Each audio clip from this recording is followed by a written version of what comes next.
Llegamos a la mitad de la semana, hoy es miércoles 3 de febrero. Muchísimas gracias como siempre por preferir a Ecuador TV, a Radio Pública y en general a los medios públicos. Tenemos la información que usted necesita conocer. Bienvenidos, estos son nuestros titulares. Presidente Moreno califica de muy grave la denuncia de la revista colombiana Semana sobre los aportes económicos que habría realizado el ELN, la guerrilla más antigua del país, a la campaña de Andrés Arauz.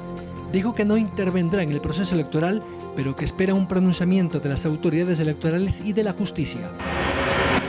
La situación epidemiológica en Quito preocupa a las autoridades, que ya anunciaron detalles del operativo interinstitucional que busca prevenir, controlar y sancionar a quienes propicien situaciones riesgosas en la jornada electoral. Incertidumbre y duda, sentimiento de muchos ciudadanos a pocos días de las elecciones generales. La apatía tiene sus razones. Conoceremos hoy en el telediario cuáles son algunas de estas. Compra de pasajes interprovinciales ahora será posible en línea. La idea es evitar aglomeraciones en las terminales terrestres de todo el país.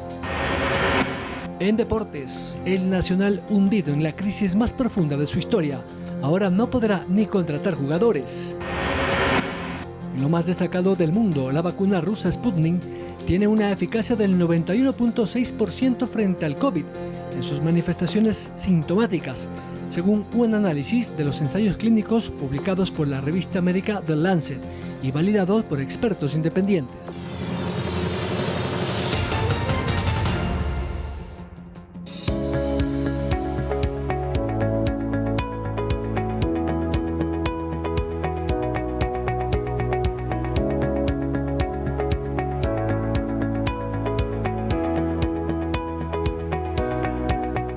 Comenzamos en entrevista con la revista Semana de Colombia. El presidente Moreno habló sobre la potencial presencia de grupos armados colombianos en la frontera norte. Aunque evitó pronunciarse sobre el supuesto aporte económico de la guerrilla del ELN a la candidatura de Arauz, advirtió que de comprobarse sería gravísimo para la democracia.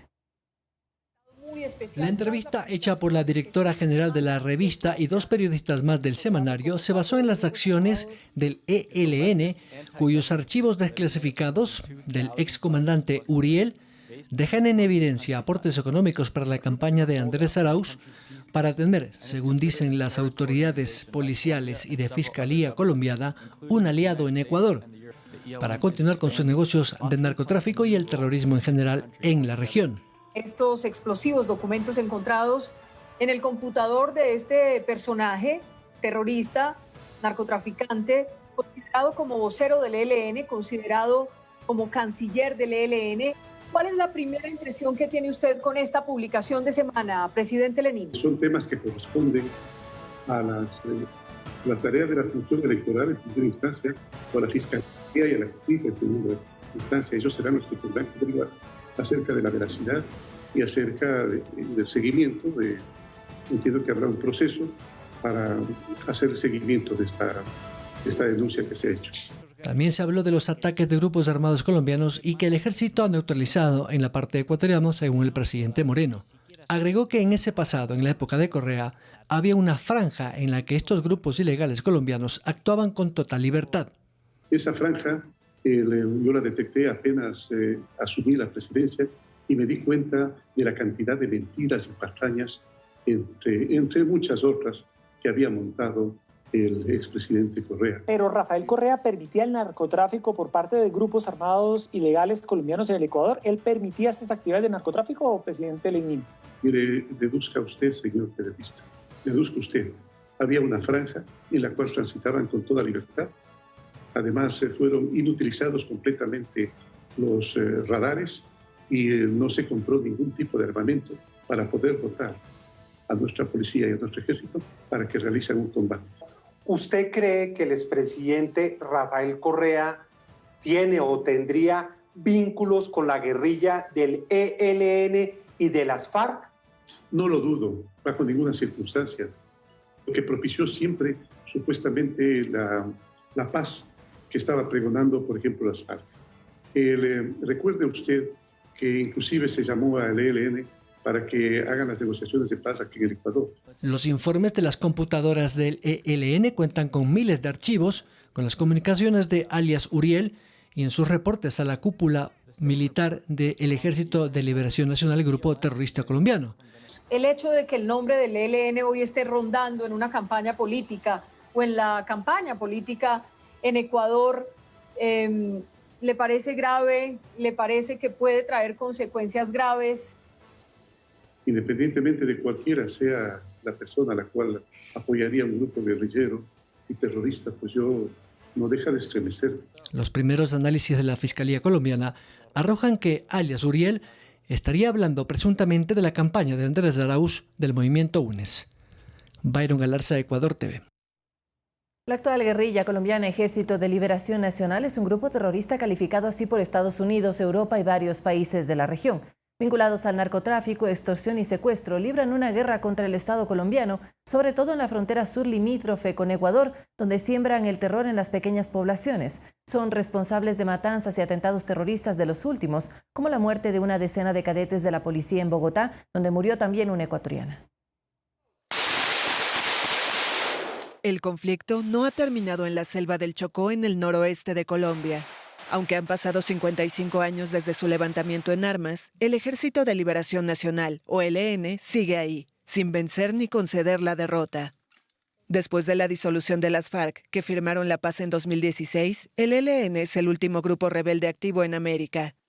Ellos negociaron su propio acuerdo, pero el diálogo fracasó en enero pasado y pasaron a ser el enemigo público número 1 del gobierno tras un atentado en una academia policial que mató a 22 cadetes.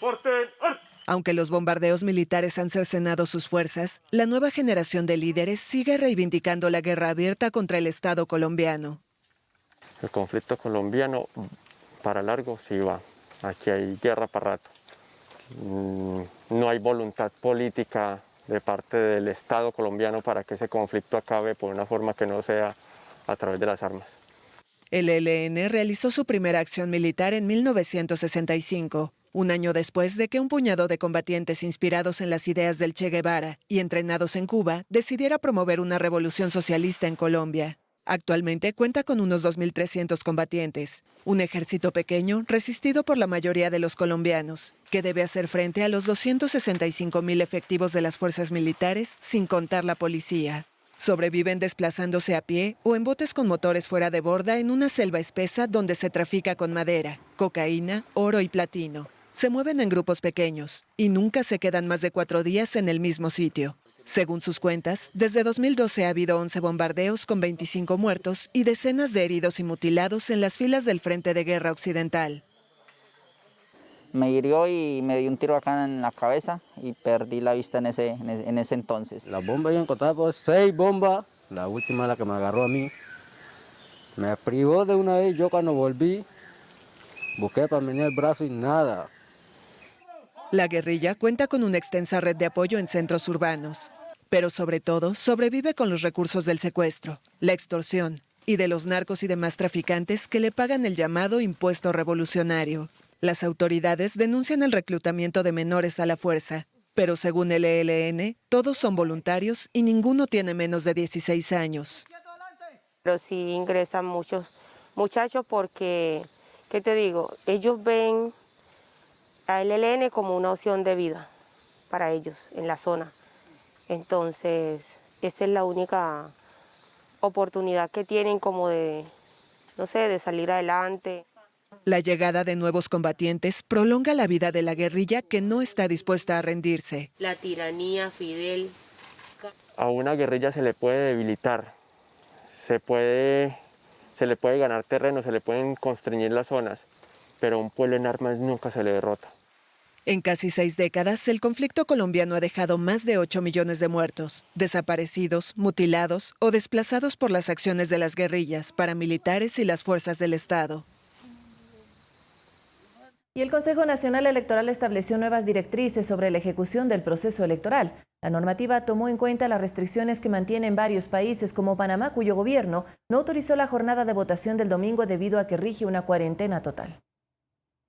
Después de un análisis sobre la situación y las restricciones que mantienen varios países por la propagación del virus, los vocales electorales resolvieron adoptar lineamientos y recomendaciones para la ejecución del voto en el exterior. Tomando en cuenta la situación política, económica y sanitaria que a nivel mundial viven los países en los actuales momentos, con medidas de restricción por el tema de la pandemia del COVID-19, que nos obliga a acatar con el fin de evitar consecuencias negativas en nuestro proceso electoral. El gobierno de Panamá no autorizó la jornada democrática del domingo en su territorio debido a la cuarentena total que rige ese día. Que el sufragio no puede llevarse a cabo por falta de autorización de los gobiernos locales, a pesar de las gestiones realizadas por las oficinas consulares del Ecuador en el exterior, este particular se notificará por parte del Ministerio de Relaciones Exteriores y Movilidad Humana a la Dirección de Procesos en el Exterior para que el Consejo Nacional Electoral tome las acciones pertinentes. También establece la ruta a seguir si existe un toque de queda.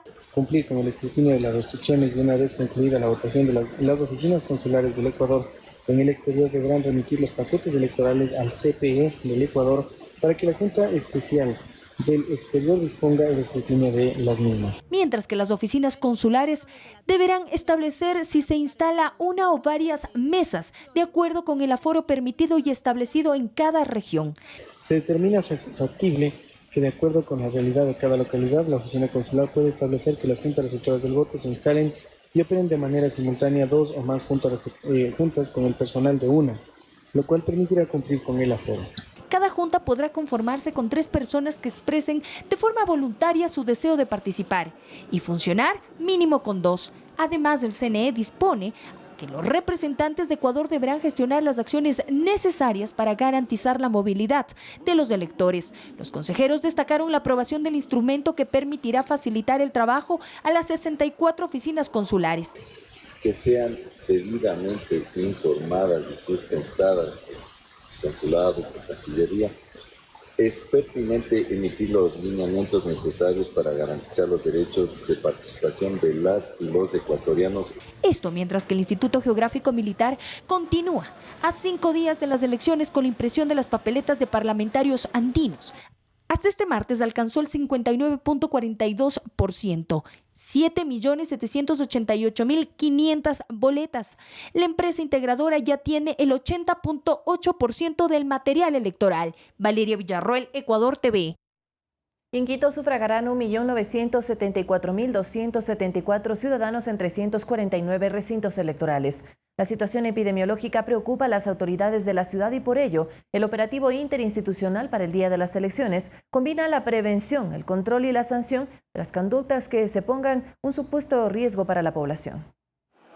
La situación en Quito es complicada. Casi 81.000 contagiados y 1.921 fallecidos a la fecha, números que tienden al alza según el balance de los informes de las 4 primeras semanas epidemiológicas del año. El porcentaje de positividad estaba alrededor del 20%. Poco a poco ha ido subiendo este porcentaje de positividad hasta que actualmente nos encontramos con el 29%. Las parroquias con la mayor tasa de incidencia acumulada son las mismas en las que se registran más situaciones de riesgo: Cotocollao, Chillogallo, La Magdalena y Chimbacalle. Jimena Barca, secretaria de Salud de la ciudad, indicó que el grupo etario más afectado por la enfermedad es el de 20 a 49 años. Al momento, la capacidad hospitalaria supera el 96% y al menos 82 personas esperan un espacio en las unidades de cuidados intensivos.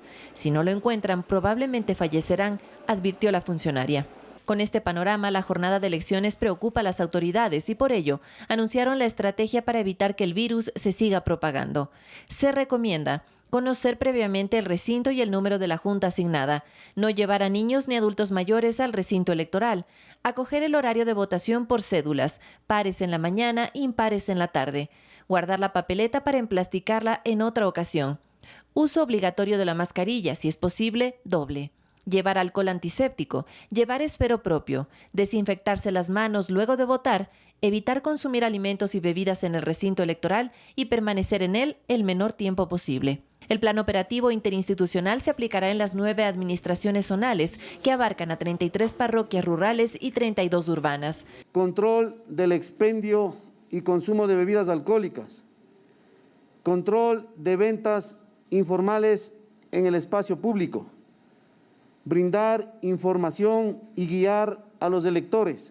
Gabriela Obando, supervisora de la Agencia Metropolitana de Control, se refirió a las sanciones que disponen las ordenanzas vigentes. Por el no uso de mascarillas, que equivale al 25% de un salario básico. La sanción por mala utilización del UAE depende de la categoría entre $400 hasta incluso $6.000. En relación a la movilidad, 2.400 funcionarios de la AMT fiscalizarán los terminales terrestres y los ejes viales de ingreso y salida de la urbe. Se mantendrá el hoy circula según el último dígito de la placa hasta el sábado, y el domingo, según el esquema, circularán todas las placas. Considerar que el municipio de Quito, a través de la Agencia Metropolitana de Tránsito, firmó un convenio con la aplicación Waze para que también en tiempo real se pueda realizar y verificar los sitios y los recintos electorales para los ciudadanos. Esto va a dar una facilidad a los ciudadanos que puedan ir y sufragar.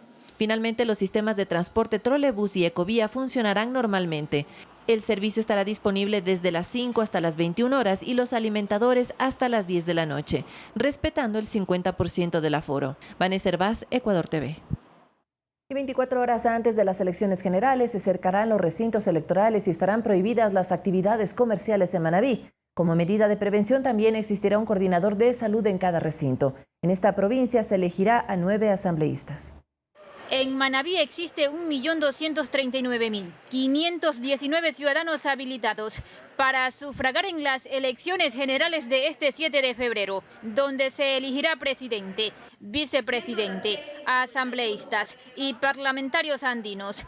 Para aquello ya han estipulado los protocolos en los recintos electorales. Es así que han contratado a un coordinador de salud para vigilar los procedimientos. Y tomará muestras de temperatura, asimismo vigilará que las personas sigan el procedimiento donde es su mesa de votación, mantengan los 2 metros de distancia mientras están haciendo fila, el aforo dentro del recinto y con ellos también los kits que van a tener los miembros de las juntas receptoras del voto. Hay 343 recintos electorales en la provincia costera. De esos, hay cantones con mayor concentración. Por ejemplo, 63 se ubican en Portoviejo, 41 en Manta y 39 en Chone. Pero también existen 17 de complicado acceso. Nos puedan ayudar desde 24 horas antes, ya se empiece el cercado de los recintos a una distancia mucho más de la que estaba anteriormente y evitar la venta de personas de ventas ambulantes. Siendo Portoviejo que más número de electores tiene, es decir, 244.685. Se reforzarán las medidas de seguridad y bioseguridad y las recomendaciones son por iguales para toda la población. A más de que vayan solos, que no lleven niños para votar porque no se va a dejar ingresar por el mismo hecho de que estamos cuidando el aforo dentro de los recintos, que verifiquen dónde va a ser su lugar de votación para que puedan ir rápido, hacer todo este proceso rápido. Por ahora están a la espera de la llegada de los kits electorales. Además, para asambleístas por Manabí, existen 9 curules, 4 por el norte y 5 por el sur, puestos que deberán salir de 164 candidatos inscritos.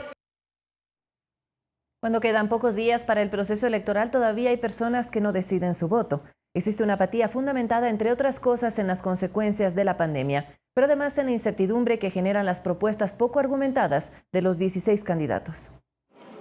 Desinterés, indiferencia, impasibilidad, desánimo. Todos son sinónimos de la apatía, una sensación común en muchos ciudadanos cuando falta poco para que se lleve a cabo el proceso eleccionario en el que se determinarán las autoridades que dirigirán al país por los próximos 4 años. La verdad no sé por qué votar, es que no hay nadie. Lo que pasa es que vi el debate y ninguno me convenció, la verdad. Según Mauricio Batallas, experto en psicología, la apatía implica un estado de profunda desmotivación hacia un objetivo que se explica con varias razones. La primera, el conformismo, la reflexión de que es imposible que las cosas puedan cambiar. Es una sociedad que no quiere ir más allá, sino que con lo que tengo es suficiente. ¿Y para qué me esfuerzo? Y que gane el que gane y que haga el que haga. La segunda tiene relación directa con las opciones. A pesar de que hay 16 posibilidades, ninguna parece creíble. Y no quiero saber nada más porque ya sé que me mentirán, ya sé que robarán, ya sé que harán esto. Y allí entonces yo pierdo este concepto del ser humano ir hacia adelante. Y la tercera razón que hace que una persona no sienta verdadero interés por las próximas elecciones es socioeconómica. Todavía en medio de una pandemia, las principales preocupaciones para muchos son la salud y la economía familiar. Sin embargo, son precisamente estos problemas, entre otros, desde luego, los que deberá afrontar el nuevo gobierno y por ello, la participación activa de toda la sociedad será determinante. Desmotivado todavía con la situación que pasa. Ofrecen unos políticos unas cosas, otras que a veces no van a alcanzar a llegar a ser.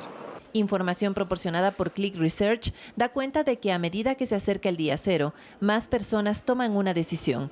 En el mes de diciembre, 1 de cada 2 electores no tenía resuelto su voto, mientras que durante el mes de enero, 2 de cada 3 lo hicieron. Cualquiera diría, miren, tienen 16 opciones, qué bueno. La realidad es completamente diferente. De las 16 candidaturas, de las 16 propuestas, los ecuatorianos están regresando a ver a 3 candidaturas, principalmente. Las otras candidaturas para los ecuatorianos simplemente no existen. Según Francis Romero, director de la empresa encuestadora, apenas 1 de cada 10 personas asegura haber leído las propuestas de su candidato. El que esta elección sea atípica a todas las que hemos vivido, el que hoy día los candidatos no puedan hacer mítines, el que hoy los candidatos no puedan de alguna manera llegar directamente al elector, obviamente que mantiene esta distancia. Pero enfrentar a la apatía es un tema personal. Los postulantes ya jugaron sus cartas, dice Mauricio Batallas. Los ciudadanos deben decidir hacia dónde quieren ir. Y en función de eso tomar decisiones. Este 7 de febrero se elegirán 144 dignidades, presidente y vicepresidente, asambleístas nacionales, provinciales, del exterior y parlamentarios andinos. Vanessa Hervás, Ecuador TV. 6 de la mañana con 22 minutos y le contamos que la demanda de cédulas aumentó y con ello las aglomeraciones. Para evitar contagios, el registro civil extendió sus horarios. Este sábado 6 y domingo 7 de febrero habrá atención en las 41 agencias. 18.571 cédulas se emitieron en Ecuador en la primera jornada de horario extendido, que también será este sábado 6 y domingo 7. Esto como mecanismo para que las personas que hayan perdido o sufrido robo de su documento puedan obtenerlo y así sufragar este 7 de febrero en las elecciones generales 2021. Los ciudadanos que tienen caducada su cédula, también en el Código de la Democracia, en su artículo 12, indican que pueden votar con este documento caducado. A escala nacional están operativas las 41 agencias, pero ante las aglomeraciones recientes y con la COVID-19 que sigue ganando terreno, esto ha generado preocupación. El día sábado se comenzó a laborar de las 6 de la mañana hasta las 8 de la noche. Realmente las personas acudieron, no fue multitudinaria. En la zona 4, en las agencias existentes y habilitadas, también se evidenció las largas filas, donde tuvieron que intervenir las autoridades encargadas de la seguridad. Y se emitieron aproximadamente 2.000 cédulas. Exactamente fueron 474 cédulas. En Manta 431 cédulas. En Chone 247 cédulas y en Santo Domingo 609 cédulas. A diario se entrega entre 150 a 200 cédulas. Recomiendan poner en práctica las medidas de bioseguridad y respetar las de seguridad. Por ahora tienen la colaboración de la policía, militares y de autoridades municipales. Y mucha atención a lo siguiente: libre movilidad durante el domingo 7 de febrero para permitir que los votantes acudan a las urnas y medidas para controlar el aforo, limitar las actividades y espacios cerrados durante el feriado de carnaval. Estas son algunas de las recomendaciones que hicieron públicas en las últimas horas el Comité de Operaciones de Emergencia Nacional. Un exhorto para que no se emita ningún tipo de restricción de movilidad hizo el Comité de Operaciones de Emergencia a los 221 gobiernos autónomos descentralizados con el fin de permitir el desplazamiento de la ciudadanía a sus lugares de votación el próximo domingo 7 de febrero. Con respecto al feriado de carnaval, entre el 13 y 16 de febrero próximos, el COE pidió a los municipios mantener el control y el respeto al aforo en el transporte público, en los espacios abiertos como playas, parques, centros comerciales comerciales y del comercio autónomo regulado y no regulado. Solicitó además establecer estrategias que permitan minimizar las aglomeraciones y mantener cerradas las actividades comerciales en lugares que no garanticen el distanciamiento social, como bares, discotecas, centros de tolerancia, y regular su horario y funcionamiento en las zonas en las que sí tengan autorización, así como controlar el consumo de bebidas alcohólicas en el espacio público durante los días de asueto. Exhorta también a la ciudadanía a extremar las medidas de prevención con el uso de mascarilla, el respeto a los aforos y distanciamiento y acudir de preferencia a lugares abiertos. El COE mantiene la prohibición del desarrollo de eventos públicos masivos de escala nacional, sobre todo los días 13, 14, 15 y 16 de febrero, pero autoriza la apertura de diferentes áreas protegidas que, por ser espacios abiertos, sí permiten mantener el distanciamiento. El comité ratificó el libre tránsito y la movilidad del transporte terrestre en la red vial del país. Valeria Villarroel, Ecuador TV. Los usuarios de transporte inter e intraprovincial podrán ahora comprar los pasajes en línea gracias al trabajo en conjunto entre el Ministerio de Transporte y la empresa privada Vamos Ticket. Este mecanismo permitirá disminuir el índice de siniestros de tránsito y evitar aglomeraciones en los terminales terrestres, evitando que sean focos de contagio de COVID-19. Vamos Ticket es una empresa dedicada a la venta de pasajes en línea para el servicio de transporte inter e intraprovincial y ahora se suma al pacto vial que impulsa el Ministerio de Transporte con programas enfocados a reducir la siniestralidad y la propagación del COVID-19. Es un proyecto que lleva a cabo el Ministerio con el ánimo de poder reducir los siniestros, de poder reducir los accidentes en las vías de tránsito. El usuario podrá adquirir los boletos desde cualquier lugar y con menor riesgo de contagio. Acumulación de gente, largas filas y el actual posible foco de infección del COVID. Hasta el momento, 16 cooperativas están dentro del sistema y próximamente se adhieren 3 más. Una plataforma digital que permite a los pasajeros encontrar su pasaje inter e intraprovincial en varias cooperativas y así adquirir su pasaje de forma segura y rápida.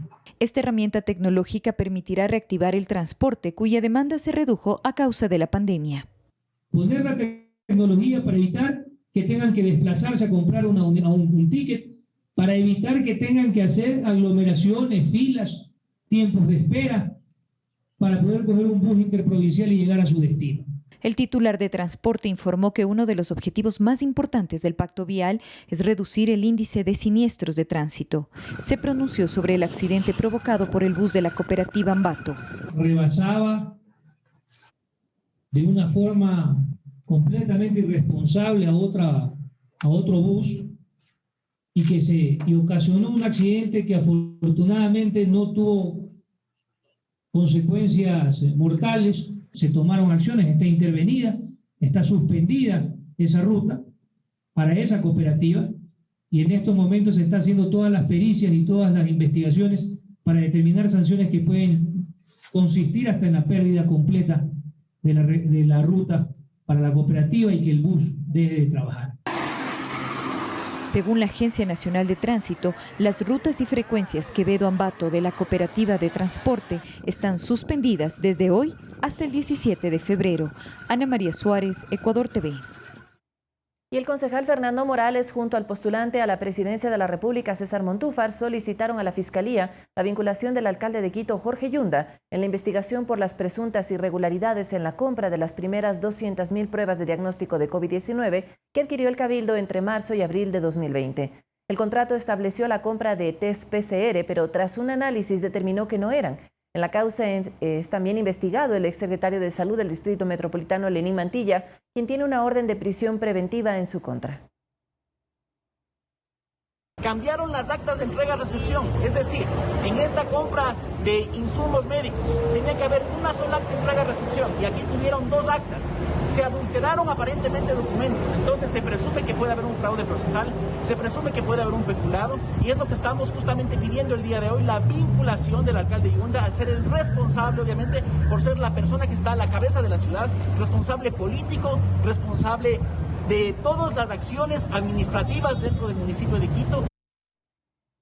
Ante el cierre de fronteras y la permanencia de ciudadanos venezolanos que se encuentran en Huaquillas en la provincia del Oro, Ecuador, Perú y Colombia han establecido mesas de diálogo con el propósito de organizar un corredor humanitario que favorezca a la población migratoria poder avanzar con su itinerario obedeciendo a los cupos y regulaciones de carácter internacional y coordinar también una posible reapertura de fronteras de manera paulatina, ordenada, gradual, cuando la situación sanitaria así lo permita. Ecuador presentará en los próximos días una propuesta de protocolo de reapertura de fronteras que será puesta a consideración de Colombia y de Perú.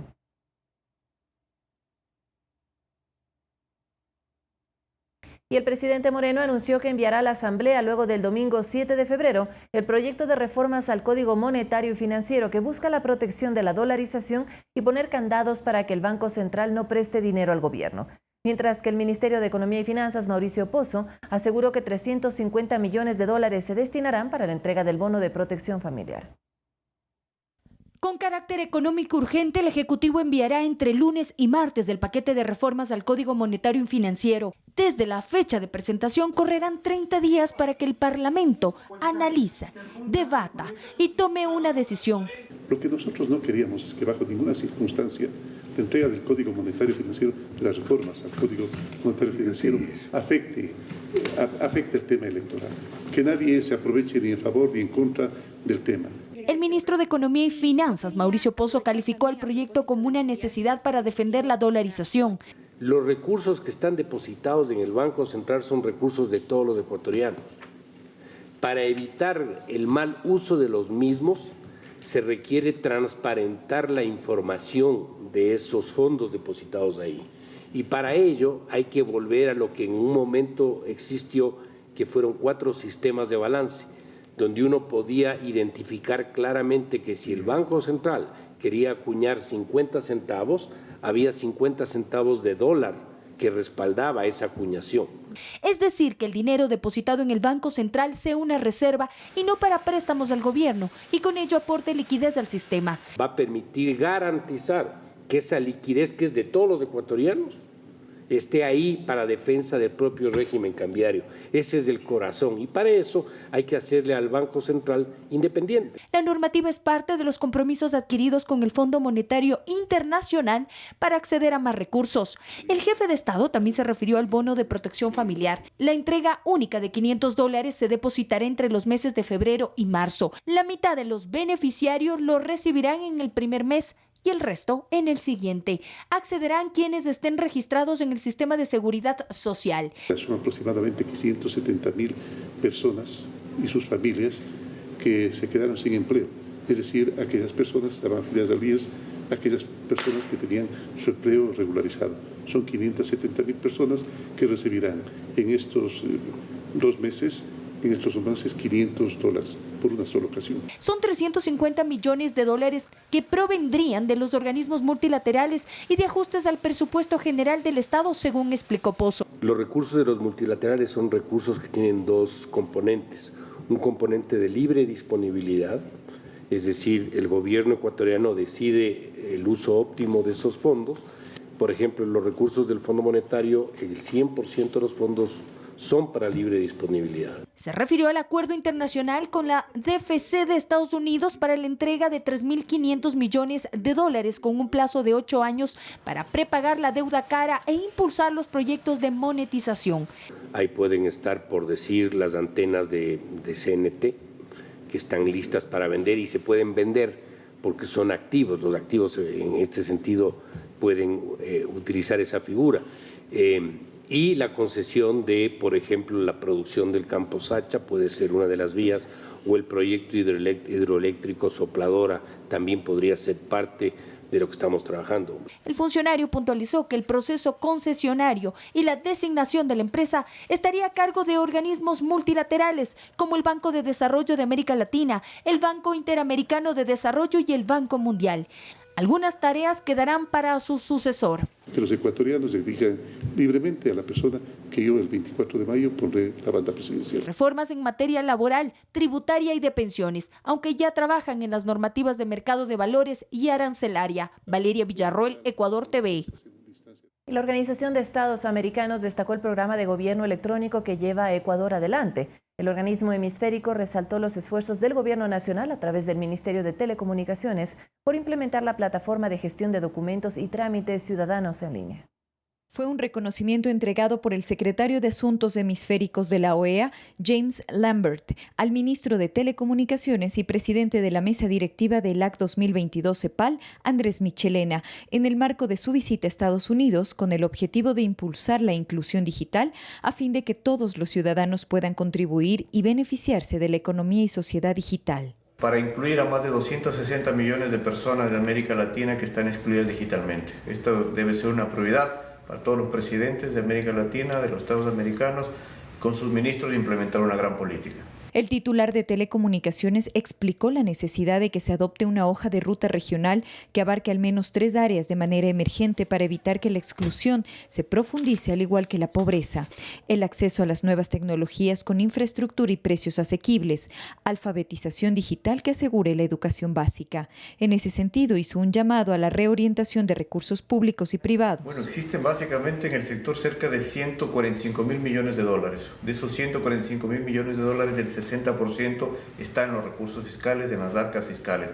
Hoy necesitamos una prioridad de todos los presidentes de los Estados americanos, que den una prioridad para que esos recursos se reinviertan en los sectores. ¿Y qué sectores? En los sectores rurales, en los sectores más pobres, en los sectores que están aislados de toda inclusión digital. Con eso buscamos dar salud, dar trabajo, dar medicina. Los logros en materia digital que tiene Ecuador, como la licencia de conducir digital, pasaporte y cédula electrónicos, servirán de insumos para que otras naciones puedan adoptar en sus sistemas. Vamos a trabajar conjuntamente entre la OEA y el Ecuador. Hemos tenido un gran ejemplo en Ecuador Digital. Hemos logrado digitalizar trámites, incluir personas, conectar vidas, conectar territorios. Hoy queremos como Ecuador donar toda esta capacidad de experiencia a la OEA y al secretario para trabajar de la mano. Los trámites en línea registran un porcentaje mayor desde el 2017, cuando apenas era del 20%. Ya en el 2021 alcanza el 75%. La meta es llegar al 90% en mayo de 2021 a través de www.gov.es. Implementar la tecnología en nuestra cotidianidad implica disminución de tiempo en los trámites, aumento de la transparencia, un mejor servicio a los ciudadanos y ahorro de dinero. Ana María Suárez, Ecuador TV. El BIES invertirá más de $500 millones en créditos hipotecarios este año. Un total de $3.000 millones en operaciones financieras destinó este banco en el 2020 a pesar de la crisis financiera. Así lo dijo su gerente general en Telediario. Nuestra proyección para este año, pese al problema que hemos vivido y a la pandemia, es subir un 25% de la colocación del año 2020. Quiere decir llegar a 500 millones o intentar superar los 500 millones.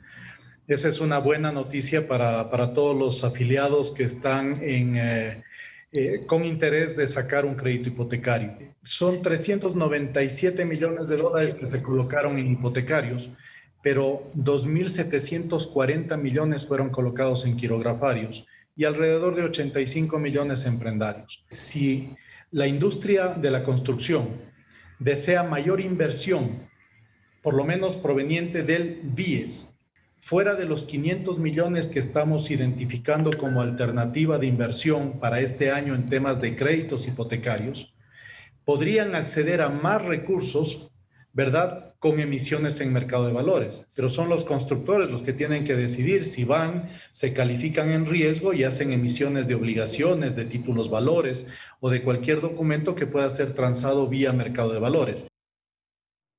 Cambiamos de tema. En Manabí se realizó la entrega de 357 armas de dotación. Según las autoridades, se busca reforzar a los miembros policiales y reducir así los hechos delictivos.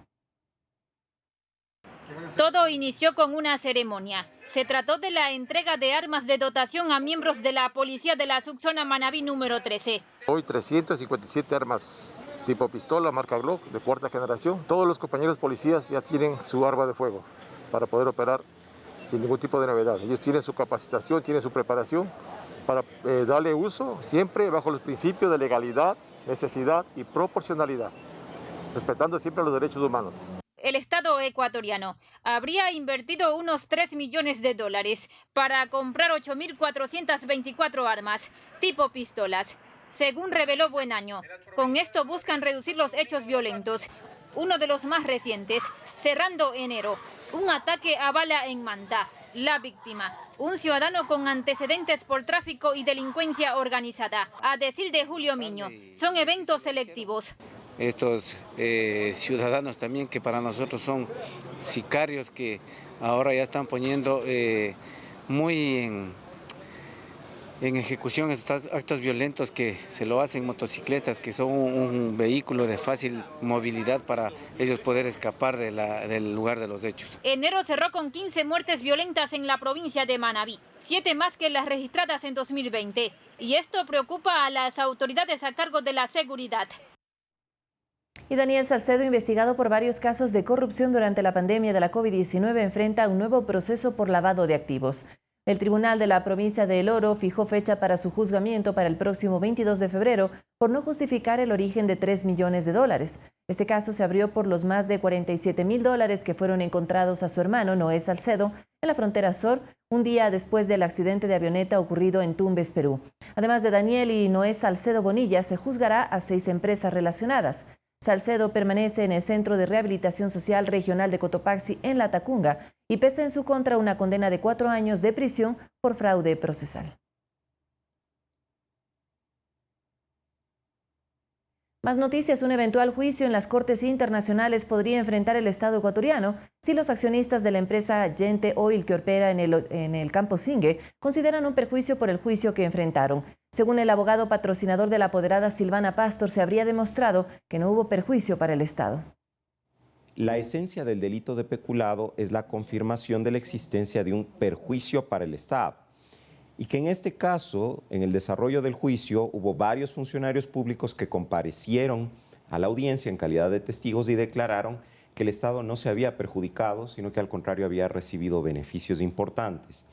Los propios jueces de mayoría, que emiten un fallo dividido entre condenas y absoluciones, reconocen que el Estado ha dicho en la audiencia de juicio que no se perjudicó y sin embargo concluyen que se cometió el delito. En nuestra opinión, lo que tendría que haber ocurrido entonces es que, como dijo el juez que votó en disidencia, se diga que no hubo el peculado y no hacía falta examinar la responsabilidad de nadie. Hay un proceso arbitral internacional en curso en el cual el Estado ecuatoriano pudiera haberse abocado a pagar una importante suma de dinero precisamente por incumplimientos contractuales y por el uso de los mecanismos penales un poco para diluir la tensión de esa falta de cumplimiento de sus propios compromisos. La realidad es que la empresa ha hecho una inversión muy importante para poder perforar los 16 pozos más allá de aquello que había comprometido. Y sin embargo, precisamente por los parámetros bajo los cuales opera este tipo de contrato, con cláusulas de protección para el Estado que implican que cuando el precio del barril del petróleo cae, no se paga la misma tarifa por servicio, sino solamente un porcentaje, la empresa no ha tenido una verdadera ganancia y sus principales, que de hecho son extranjeros, esta es una empresa catarí, obviamente está operando en el Ecuador a raíz de la adjudicación del campo, pero opera en otros países del mundo y en esos países del mundo hay seguridad de sus inversiones. Este caso es un muy mal precedente para la seguridad de las inversiones de las empresas petroleras. 6 de la mañana con 43 minutos. La música nos indica que tenemos que hacer nuestra primera pausa en Telediario, pero nuestro compañero Arturo Barriga en breve nos contará qué pasa con el Nacional. Se encuentra en déficit y con números rojos. Este 2021 será todo un reto para este equipo capitalino. Eso y más al volver. Quédese en nuestra sintonía aquí en Ecuador TV.